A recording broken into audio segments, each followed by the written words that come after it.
Tuhan, ini luar biasa ya kita yang hadir setiap pagi ini sebuah pengorbanan yang tak terhingga, dan ini tentunya tidak semua orang bisa konsisten ya untuk bisa doa pagi. Doa dan harapan saya, Tuhan berkati berlimpah-limpah atas kita semua yang tetap setia meskipun dengan segala kesibukan bangun pagi itu kan, terutama ibu-ibu ya, nyiapin ini itu buat suami yang kerja, demikian juga buat anak-anak yang mau sekolah gitu ya, belum lagi ibu-ibu yang masih kita orang Medan bilang buka lapak gitu ya. Wow, itu luar biasa banget ya perjuangannya ya. Baik, tapi saya percaya upaya kita tidak pernah sia-sia, karena Tuhan bilang Dia akan memberkati kita yang ikut andil dalam seluruh pekerjaan Tuhan. Nah, janji Dia kan ya, kita yang setia beribadah, setia dalam pekerjaannya, Tuhan akan melimpahi kita dengan berkat dan rahmatnya Dia. Ya, baik. Baik, kasih dalam Tuhan, kemarin di akhir dari materi kemarin, Pak Gembala Pak Irwan sempat menyampaikan menyampaikan kesaksiannya beliau ya. Memang mengenai kesaksian Bapak Ibu saya sudah sampaikan di awal di kitab, di beberapa kali saya coba sisipkan itu. Memang masing-masing kita Bapak Ibu, kita harus mengakui bahwa kita punya latar belakang panggilan itu berbeda, tidak ada yang sama ya. Ada yang memang harus diakui, ada yang memulainya udah di tengah gitu ya, ada yang jadi pelayan dijorokin, yang ketiga ada yang jadi pelayan itu melalui kasus. Tadi dia di penjara lah, dia ketemu dengan Tuhan di penjara gitu kan ya.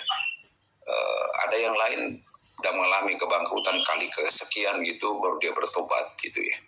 Ada yang lain bertobat gara-gara kehilangan istri, kehilangan anak gitu kan ya. Ada yang lain yang dipanggil Tuhan, waktu dia dipanggil Tuhan dalam keadaan semua aman-aman baik gitu ya.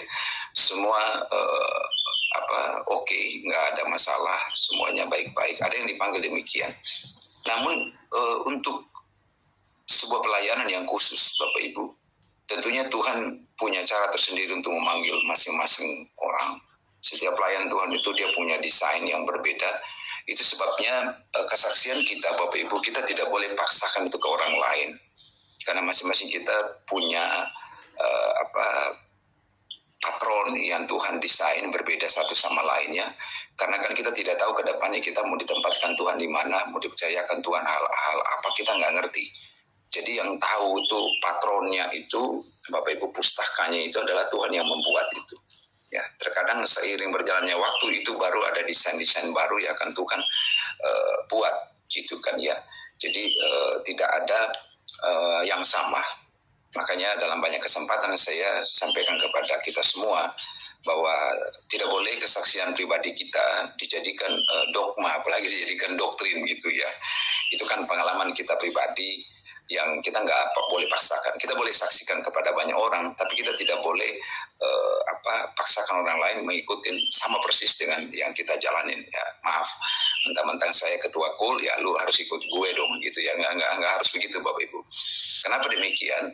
Karena kesaksian Bapak Ibu dan saya tidak selevel, tidak boleh dibilangin tidak berkualitasnya maksud saya dengan kesaksiannya Paulus, kesaksiannya Petrus gitu ya, Apolos, Titus dan seterusnya gitu ya. Karena kesaksian mereka diangkat ya, ditaruh oleh Tuhan dalam pernak-pernik, boleh saya bilang itu diwarna-warni pelayanannya mereka gitu. Untuk apa tujuannya? Ya untuk menyaksikan kebaikan dan kemurahan Tuhan. Nah, kita tidak boleh menyetarakan kita punya kesaksian itu selevel dengan kesaksian orang-orang yang ada di perjanjian lama ataupun ada di perjanjian baru. Karena kesaksian kita itu pertama-tama memang dinikmatin sama kita, boleh diceritakan kepada orang lain, tapi kita tidak boleh harus memaksakan orang lain sama dengan kita. Ya, kita harus menghargai cara kerja Tuhan kepada seseorang itu tidak ada yang sama. Ya, toh nantinya pada akhirnya kan akan terlihat nanti prosesnya seperti apa. Nah, saya lupa sebulan yang lalu kalau nggak salah, kami sempat nonton, saya pernah cerita ya, nonton kesaksian dari Ibu Tina, istri dari pemiliknya Mako ya, yang punya Joni Andrean ya. Dia kesaksian itu, Bapak Ibu, dia dipanggil Tuhan tuh, ceritanya itu dari umur 19 tahun dia sudah ngajar sekolah minggu, dan sampai hari ini Bapak Ibu dia sih dipromosikan Tuhan ya, dia pelayanan di penjara-penjara, dia pelayanan di orang gila sekarang gitu, dan dia konsisten di jalanin itu. Jadi di umur 19 tahun sampai sekarang sudah jadi nenek begitu ya, mereka berdua, terutama Ibu Tinanya, itu konsisten Bapak Ibu. Tidak seperti yang cerita yang tadi kan Bapak Ibu, memulainya begitu wow banget, dipanggil Tuhan dengan karunia yang begitu hebat banget, tapi belakangan hilang dari peredaran Bapak Ibu. Ya, nah diperlukan sama Tuhan ini adalah konsistensinya kita nih. Bagaimana kita bisa mempertahankan kita punya iman, tetap berjalan dalam on the track gitu ya, dalam rule of game-nya Tuhan gitu ya. Nah, kurang lebih era 80-an ya. Ini kesaksian yang berbeda. Ini ada seorang yang dipakai Tuhan, anak muda Bapak Ibu, saya lupa umurnya, dipakai 8 apa 9 tahun Bapak Ibu. Ya. Wah, itu dipakai Tuhan Bapak Ibu di umur segitu, mungkin 9 apa 10 tahun itu dia udah khotbah di Istora Bapak Ibu. Saya kira kita semua yang ada hari ini kayaknya belum pernah khotbah ya, termasuk saya dan Pastor Ibob ya, belum pernah khotbah di Istora. Kalau berkunjung ke sana ngikutin acara ini itu ya, kita pasti pernah ya. Tapi untuk berkhotbah lalu dihadiri sama 2.000, 3.000, oke, mungkin udah 3.000 lah, paling tidak dihadiri sama 500 orang, mungkin kita belum berkesempatan ya dikasih Tuhan di sana. Tapi ini anak Bapak Ibu umur 9 tahun apa 10 tahun sudah khotbah, bukan sekali 2 kali Bapak Ibu, berulang kali dia khotbah di situ. Mereka berdua kakak beradik. Nah, namanya itu adalah David Moninka dengan adiknya dia yang perempuan tuh, saya lupa namanya dia, adiknya dia. Jadi kedua kakak beradik itu zaman itu dipakai Tuhan kebangunan rohani Indonesia di berbagai daerah Bapak Ibu. Itu begitu luar biasa. Tapi tahukah Bapak Ibu, mereka berdua, terutama si David, belakangan kedengaran Bapak Ibu dia jadi fotografer, hilang dari peredaran, hilang dari dunia pelayanan, sama sekali tidak ada di dalam gereja, tidak ada pelayanan sedikit pun, tidak ada keterlibatan di gereja Bapak Ibu, benar-benar jadi sekuler abis itu. Kita menghargai pemakaian Tuhan pada diri seseorang, terutama kepada David ya, dengan adiknya dia begitu. Yang perlu kita catat adalah memang masing-masing orang itu ada waktu dan perkenanan Tuhan, ada masa keemasan di mana dia melayani begitu luar biasa. Tetapi paling tidak adalah ada bagian yang kita perlu harus pertahankan adalah masalah soal tadi. Kita punya pertumbuhan, keimanan kita mesti harus mengalami yang namanya bertumbuh, berakar dan berbuah gitu. Karena kita berkatakan keselamatan yang Tuhan berikan kepada kita, baik Petrus, Paulus juga ngomong, itu belum sempurna Bapak Ibu. Itu mesti harus perlu dikerjakan. Kapan itu? Anytime, setiap waktu. Nah, ketika kita gagal di situ memberikan buah, ya sebagaimana kita baca kemarin teks berkatakan, ya dipotong sama Tuhan, lalu dicampakkan ke dalam api, gitu ya. Ada wadahnya yang dianalogikan atau digambarkan sama Yesus adalah api, gitu ya. Berarti sudah pasti akhir dari kehidupan seseorang itu ya akan begitu mengerikan banget ya, karena dicampakkan di dalam api. Jadi Bapak Ibu, melalui kesaksian Pak Gembala kemarin mengingatkan kita semua bahwa diperlukanlah konsistensinya kita, ada tugas, ada kewajiban, ada tanggung jawab yang kita nggak bisa tinggalkan, itu kita tidak bisa lepaskan itu. Kenapa? Karena nanti pada akhirnya Tuhan akan tuntut itu kepada kita. Nah, dengan demikian bahwa sespektakuler apapun kesaksian kita nggak menjadi ukuran, nggak menjadi jaminan buat kita nanti bisa tetap eksis sampai akhirnya Tuhan memanggil kita dari dunia ini, memisahkan kita dari dunia ini, memanggil kita pada kehidupan yang kekal. Ya, baik. Saya izinkan untuk materi kita kemarin, Bapak Ibu. Kita sudah ada di part yang ke-6, Bapak Ibu, Selasa. Oke. Nah, kemarin itu saya sempat bahas mengenai buah ini, Bapak Ibu, karena moral itu adalah buah itu adalah bagian juga dari etika dan moral. Ya, jadi bagaimana kita bisa punya etika dan punya moral kalau kita sendiri tidak mengusahakannya, ya. Sebagaimana pohon yang digambarkan oleh Yesus di sini, ini adalah sebuah ilustrasi atau analogi yang dipakai oleh Yesus untuk memperjelas apa yang dimaksudkan oleh dia kepada para murid dan para halayak yang hari itu ikut mendengar pengajaran dari Yesus, ya. Oke. Sebentar Bapak Ibu, saya bacakan supaya tidak salah panduannya. Ya, kemarin kita bahas ini kemarin, saya cepatin sedikit Bapak Ibu.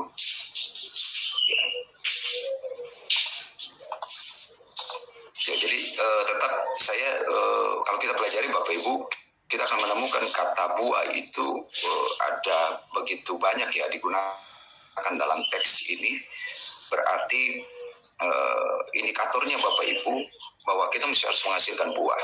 Nah, tentunya buah di sini jelas bukan buah yang yang jelek ya, yang buruk, tapi adalah buah yang baik ya. Karena kalau pohon yang tidak baik Bapak Ibu itu tidak memenuhi kriteria yang dimaksudkan oleh Yesus ya. Oke. Kemarin kita sempat bahas kata mengenal, di situ dia tidak menggunakan kata ginosko ya, tapi menggunakan kata epiginosko ya.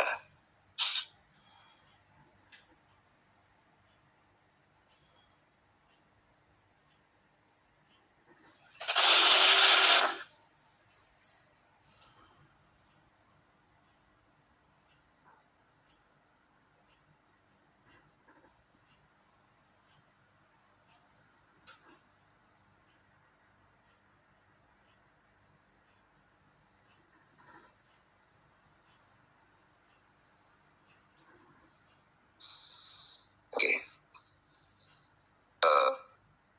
Strong memberikan pengertian kepada mengalami tanda seterusnya, bisa sini kemarin waktunya kenapa nih tiba sedikit henti.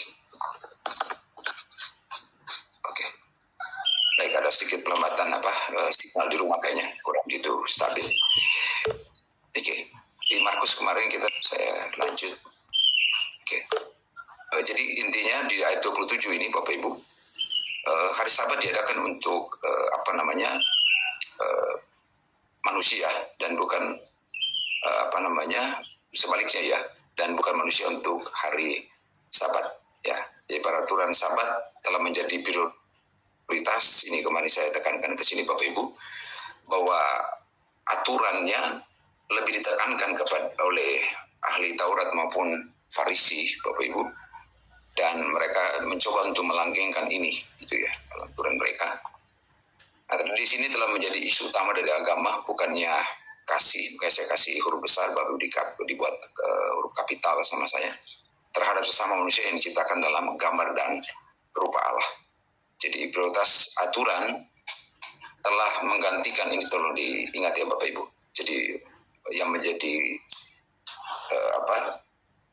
teguran keras Yesus kepada murid, kepada ahli Taurat adalah ini dia. Jadi mereka mengutamakan aturan dan menggantikannya telah menggantikan prioritas dari relasi kita baik kepada Tuhan maupun sesama.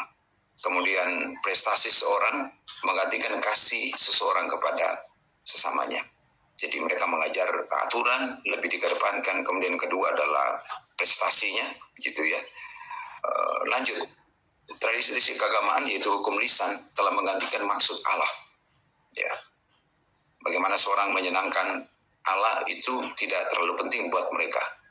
Saya kemarin mengambil soal analogi dari PL. Lalu kita akan coba lihat dalam kitab Maleakhi pasal 6 sampai 14 dengan cepat Bapak Ibu. Digambarkan oleh Maleakhi di ayat 6, saya lompat. Seorang anak menghormati bapaknya dan seorang hamba menghormati tuannya. Jadi Allah menyatakan hal yang lumrah, gitu ya. Dia mengambil sebuah analogi dalam kehidupan sehari-hari, ya, dalam kehidupan nyata, bahwa dia bilang seorang anak itu sudah lazim itu menghormati bapaknya dan juga seorang hamba menghormati tuannya. Lalu Tuhan memposisikan dirinya, dia menggunakan kata ganti orang pertama, aku. Jika aku ini Bapa, di manakah hormat yang kepadaku itu? Jika aku ini Tuhan, di atas dia menggunakan apa? Hamba dan tuannya, di manakah takut yang kepadaku itu? Firman Tuhan semesta alam kepada kamu. Kepada siapa? Ini dia kepada para imam yang menghina namaku. Tetapi kamu berkata, dengan cara bagaimanakah kami menghina namamu? Perhatikan Bapak Ibu. Ini dalam konteks kitab Maleakhi Bapak Ibu. Seringkali saya suka mendengar Bapak Ibu, seringkali mendengar ada pengkhotbah yang keliru Bapak Ibu. Dia selalu berpikir bahwa yang menjadi objek dari teguran Maleakhi ini adalah orang-orang awam atau jemaat awam. Mereka tidak termasuk di dalamnya. Padahal kalau kita membaca teks ini Bapak Ibu, ini teguran ini ya, ini tidak diperuntukkan kepada orang awam atau kepada jemaat awam, bukan. Tapi ini yang pertama-tama ini adalah yang diomongin oleh Tuhan sendiri, itu adalah kepada pemuka agama, dalam hal ini adalah para imam itu. Saya nggak kebayang Bapak Ibu selevel imam ya, mereka sudah mengalami kasih dan kebaikan, karena kan teks ini kan ditulis setelah mereka berpulang dari Babilonia ya. Dilatar belakangi oleh bagaimana mereka sudah tidak lagi memperhatikan tentang rumah Tuhan dan seterusnya begitu. Ada pengabaian yang menjadi kewajiban mereka yang seharusnya mereka lakukan, pertanyaan mereka abai dalam hal itu. Demikian juga soal pemberian mereka kepada Tuhan, tidak seperti yang dahulu kala mereka memberikan korban yang terbaik dengan standar mutu yang terbaik begitu. Tapi sekarang berbalik arah, setelah mereka ditawan 70 tahun ada di negeri orang begitu ya. Ada perubahan paradigma di mereka, ada perubahan di perilaku. Standar moral yang bagus itu turun drastis Bapak Ibu. Ya. Kenapa? Karena situasi dan kondisi yang membuat mereka akhirnya harus menyesuaikan kehidupan mereka dengan kehidupan yang ada di Babilonia. Mereka lupa bahwa ada kriteria hidup yang perlu harus tetap sesuai dengan yang diminta oleh Tuhan, sesuai dengan yang dituntut sama Tuhan. Karena ketika mengalami degradasi moral, maka itu akan menjadi persoalan mereka di kemudian hari. Dan itu benar. Ya. Ayat yang ke-7. Ya. Ayat yang ke-7. Kamu membawa roti cemar ke atas mezbahku. Mulai Tuhan semakin mempertajam apa yang diomongin dia, memperjelas, diuraikan sama dia. Tetapi berkata dengan cara bagaimanakah kami mencemarkannya? Perhatikan Bapak Ibu, kebayang tidak Bapak Ibu? Mereka mengalami kasih dan kebaikan dan pemeliharaan Tuhan selama 70 tahun Bapak Ibu. Di negeri orang, di Babilonia Bapak Ibu. Tapi ketika mereka memberikan kepada Tuhan, berubah perilaku mereka Bapak Ibu. Standarnya diturunkan, mengalami degradasi moral yang begitu luar biasa. Mereka memberikan roti cemar kepada Tuhan. Ya. Tetapi mereka bilang, dengan bagaimanakah kami mencemarkannya? Wow. Mereka nggak bisa bedakan lagi mana yang baik dan mana yang jahat. Ini perilaku pemimpin model kayak begini, saya nggak kebayang Bapak Ibu. Gimana pengikutnya begitu ya. Ini pemimpin aja, selevelnya imam aja, sudah melakukan hal-hal yang di luar nalar begitu. Mereka melakukan hal-hal di luar apa yang mereka jalanin sebelum mereka dibuang, ditawan ya oleh Nabukadnezar gitu ya. Saya lanjut ayat 8. Apabila kamu membawa seekor binatang buta untuk dipersembahkan, tidakkah itu jahat? Ya, apabila kamu membawa binatang yang timpang dan sakit, tidakkah itu jahat? Cobalah menyampaikannya kepada bupatimu. Ya. Artinya begini, Tuhan seakan-akan ngomong begini, kasih ilustrasi. Kira-kira kalau kamu melakukan itu kepada bupatimu, apakah ia berkenan kepadamu? Apalagi menyambut engkau dengan baik? Ya, sudah pasti nggak akan mau. Artinya begini, kepada sesama saja atau kepada orang yang punya jabatan lebih tinggi yang memerintah atas negerimu, apakah kamu berani kira-kira menyampaikan hal yang sama? Tentunya nggak berani. Tapi kenapa kepada Tuhan sudah tahu cacat, masih ngomong dengan cara bagaimana kami mencemarkannya? Ya, jadi ini Bapak Ibu, mereka mengalami degradasi moral yang begitu luar biasa. Ya, ketika mereka berpindah keadaan, berpindah tempat, mereka mulai meninggalkan kehidupan yang sebagaimana sudah mereka jalanin begitu baik, begitu luar biasa, mereka lupa. Harusnya kan setelah mereka dibuang, mereka melihat kebaikan dan kemurahan Tuhan.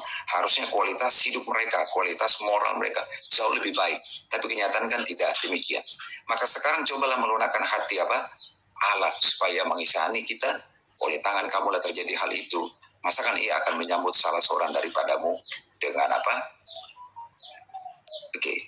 Dengan firman Tuhan semesta alam. Ayat yang 10 Bapak Ibu, sekiranya ada di antara kamu yang mau menutup pintu supaya jangan kamu menyalakan api mesbahku dengan percuma. Aku tidak suka kepada kamu. Ini masih tetap kepada imam ya Bapak Ibu. Firman Tuhan semesta alam, dan aku tidak berkenan menerima persembahan dari tanganmu. Ayat 13. Saya lompat Bapak Ibu. Kamu berkata, lihat alangkah susah payahnya dan kamu menyusahkan aku. Firman Tuhan semesta alam. Kamu membawa binatang yang dirampas, binatang yang timpang, dan yang binatang yang sakit. Kamu membawanya sebagai persembahan. Sebentar. Membawa sebagai persembahan, akan berkenankah aku, katakan, menerimanya dari tanganmu, firman Tuhan. Ayat 14, terakhir, terkutuklah penipu. Siapa penipu Bapak Ibu? Para imam itu. Jadi bukan ditujukan kepada orang awam sekali lagi Bapak Ibu, tidak, tapi adalah kepada para pemimpin agama pada waktu itu. Yang tak lain adalah imam, sebagaimana yang sudah kita baca di awal tadi, yang mempunyai seekor binatang jantan di antara kawanan ternaknya yang dinasarkannya, tetapi ia mempersembahkan binatang yang cacat kepada Tuhan. Jadi si penipu itu digambarkan di sini, ia punya ternak yang bagus, dia sudah menasarkannya itu, tetapi kenyataan yang dipersembahkan kepada Tuhan adalah bukan yang baik, bukan yang bermutu, tetapi yang cacat kepada Tuhan. Sebab aku ini raja yang besar, kata Tuhan. Firman Tuhan semesta alam dan namaku ditakuti di antara bangsa-bangsa. Masa kalian mempersembahkan seadanya, yang pincang, yang sakit, dan seterusnya. Jadi Bapak Ibu, kita harus menyadari bahwa ketika kita berjalan dengan Tuhan begitu, diperlukan konsistensi. Meskipun mungkin kita ada perubahan dalam ekonomi kita, entah semakin berkembang, semakin makmur dalam tanda kutip Bapak Ibu, tapi mungkin secara kuantitas kita mengalami penurunan.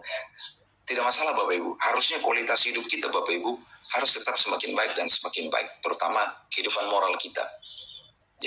Karena kenapa? Karena itu akan berpengaruh dalam soal pemberian waktu, tenaga, pikiran, bahkan uang kita.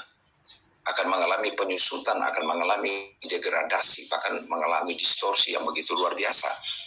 Tapi saya percaya Bapak Ibu, dengan kita mendengarkan firman ini, mengingatkan kita semua bahwa sudah selayaknya, sudah sepatutnya lah kita memberikan yang terbaik. Apapun itu situasi dan kondisi kita, sebagai tanda bahwa kita mengalami pertumbuhan iman, sebagai tanda kita mengalami kedewasaan rohani kita kepada Tuhan. Lanjut Bapak Ibu. Allah memaksudkan hal itu sebagai cara agar supaya umat manusia yang berdosa untuk datang kepadanya sehingga memulihkan persekutuan yang telah rusak. Tapi hal ini telah berubah menjadi tata keagamaan dengan prosedur liturgi yang ketat dan kaku, pada akhirnya menjadi sebuah kuk yang menyengsarakan jemaat awam atau umat Tuhan. Jadi kembali ke ahli Taurat dan orang Farisi. Mereka membuat aturan begitu ketat, begitu kaku, bahkan mempersulit orang. Bukankah Yesus pernah negur bahwa ahli Taurat maupun orang Farisi, mereka berusaha mempersulit orang untuk masuk kerajaan surga.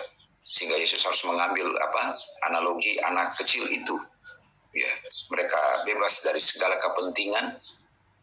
Tidak ada kemunafikan dalam diri anak-anak itu. Sehingga Yesus bilang, kalau kamu tidak menjadi seperti anak ini, kamu tidak akan masuk kerajaan surga. Lanjut. Demikian juga hukum hari Sabat, telah mengubah status posisi tadi yang di awal tadi, yakni menjadi hamba dan bukan objeknya, yaitu alasan dari hukum ini. Lanjut. Ketika pernyataan dari Markus 2:27-28, di satu sisi ini adalah berparalel, yaitu semua menggunakan istilah umum untuk kemanusiaan dalam konteks pasal 2 tadi ya Bapak Ibu. Istilah anak manusia dalam ayat Markus 2:28 adalah ungkapan semitik, ini sebuah tafsiran saya kutip, untuk pribadi manusia. Ini menjadi sebutan untuk diri Yesus yang dimaksudkan oleh Markus, karena kita mesti harus mengerti bahwa Markus banyak menceritakan tentang pribadi Kristus sebagai hamba, Bapak Ibu, sebagaimana di dalam pasal 10 ayat 45. Dia bilang, aku datang bukan untuk dilayani, tapi justru melayani. Ya, Yesus sang manusia mengungkapkan martabat dan prioritas utama kemanusiaan. Ya, Allah menjadi salah satu dari kita untuk kita. Jadi jelas ya, bahwa dia punya proses itu. Dia bisa saja datang dari surga, Bapak Ibu, tidak perlu menginjakan kaki di bumi. Dia tinggal pakai tongkat ajaib. Dia bilang, Pastor Ibu, masuk surga ya, langsung bisa Ibu. Ya, bim salah bim langsung jadi. Tapi dia tidak melakukan itu, Bapak Ibu. Dia menjalani proses alami itu. Dia datang kepada dunia dan kita berkata dia menjadi sama seperti kita. Ya, lanjut. Kebutuhan manusia mendahului tradisi keagamaan.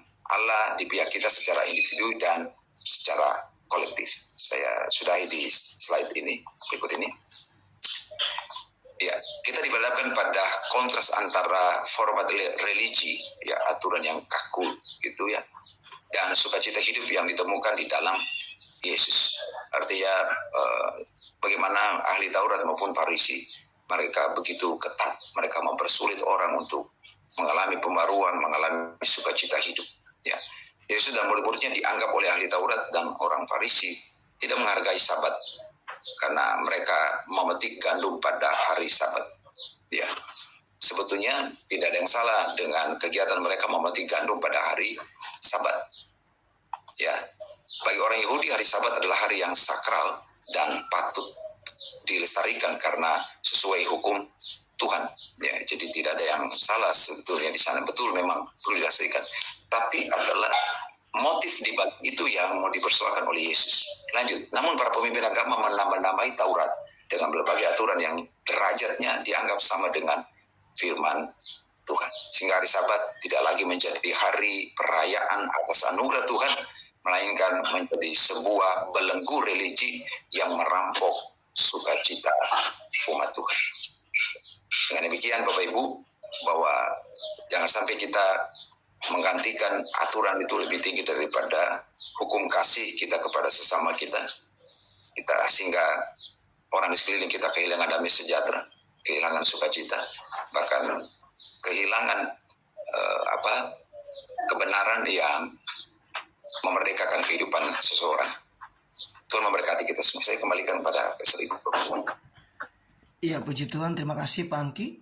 Ada waktu kurang lebih 2 menit. Silakan Pak Gembala, waktu dan tempat.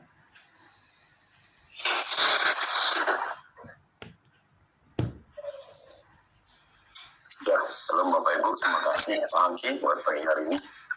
Terima kasih buat semua yang bertugas. Ya, saya berpikir tadi dalam bagaimana ini ya sebenarnya maksudnya Maleakhi kita Maleakhi pasal yang pertama ini. Nah, memang itu kita harus terus introspeksi mengenai motivasi kita ya di dalam pelayanan ini senantiasa. Apakah motivasi kita masih lurus atau tidak? Nah, memang dalam banyak hal gereja karismatik ini memang menjadi batu sandungan kalau saya katakan ya, karena para pemimpin mengutamakan kepentingan dirinya dibanding dengan kepentingan daripada jemaat. Nah, contoh kisah tentang pembagian persepuluhan yang dari BPP ya, Gereja Betel di kita. Ketika gereja dibangun, maka persepuluhan itu 60, 40, 50, 50. Nah, memang ada satu pada awalnya mungkin itu karena dibuat BPP seperti itu karena memang menolong perintisan gereja itu, sehingga dibutuhkan biaya untuk hidup daripada katakanlah gembalanya. Nah, jadi dibuatlah peraturan seperti itu. Tapi dalam perkembangannya sesungguhnya ketika gereja menjadi besar, nah motifnya sudah berubah. Motifnya sudah tidak lagi mementingkan jemaat atau memikirkan jemaat, tapi bagaimana supaya dirinya dulu yang dipenuhi. nggak jarang kita lihat gerejanya kecil, tapi gembalanya atau pendetanya sudah berusaha untuk mempunyai mobil dan segala macam. Dan tentunya semuanya ditimpakan kepada jemaatnya. Nah, hal seperti ini memang harus diluruskan kembali motivasi-motivasi ini, bahwa ketika kita melayani itu memang justru kita harus menjadi teladan yang terbaik lah yang harus kita berikan kepada Tuhan. Jadi Tuhan itu pencemburu, jadi sisa-sisa atau binatang-binatang seperti digambarkan tadi, binatang-binatang yang cacat, yang buta, yang timpang. Nah, artinya itu sebenarnya Tuhan tidak mau kalau kita itu ngasih sesuatu atau memberi sesuatu kepada Tuhan itu dengan seenaknya gitu. Harus ada niatan bahwa yang terbaik yang harus kita berikan. Tapi kadang-kadang kita nggak mau mengalami sesuatu terobosan dalam hidup kita. Nah, jadi sebenarnya kita memang apa yang kita kerjakan sebenarnya itu memberikan dampak di yang akan datang. Ketika kita memberikan sesuatu terobosan, maka kita akan melihat satu peluang di yang akan datang. Tapi ketika kita melihat itu sembarangan saja, maka kita nggak ada harapan apa-apa di masa yang akan datang. Jadi Bapak Ibu yang ada di dalam morning prayer pada pagi hari ini, berilah selalu yang terbaik. Nah, kemarin saya bincang-bincang sama Pastor Ibob, dia bilang begini, iya ya Pak Gem ya, kalau kita memberi dengan ringan saja, artinya ya karena memang kita mampu memberikan itu, kita kasih aja yang sedikit, nggak ada dampaknya di kita. Iya benar. Jadi memang kita harus tantang firman itu, apakah memang kita berani untuk percaya dulu. Nah kan di situ dia. Ketika kita berani percaya, maka kita akan melihat sesuatu yang Tuhan kerjakan di hidup. Tapi kalau kita nggak berani percaya, sudahlah kita seadanya aja. Ya nggak ada apa-apa. Nah, jadi memang saya katakan begini, kita mau melihat harapan, kita mau melihat peluang di yang akan datang, ya kita harus tanam dari sekarang. Kalau kita nggak tanam, berarti kita nggak melihat tuaian di masa yang akan datang. Nah, para imam-imam motivasinya menjadi bengkok ketika dia melihat sesuatu yang lebih baik untuk dirinya. Nah, saya juga mengintrospeksi ini, apakah saya benar ya? Itu Pak Angki, apakah saya benar mengerjakan seperti ini? Karena itu memang kita harus takut dan gentar senantiasa.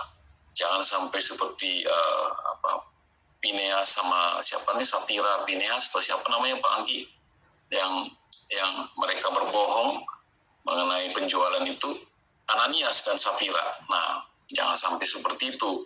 Tuhan kan Maha tahu apa yang terbaik yang kita nazarkan pun dia tahu. Nah, apalagi sudah dinazarkan, tapi ketika mau diberinya setengah aja dah, atau karena dia berpikir saya kan masih butuh-butuh juga. Nah, keberanian percaya ini harus dibuktikan supaya kita mengalami banyak terobosan dalam hidup kita. Terima kasih Bang Ki.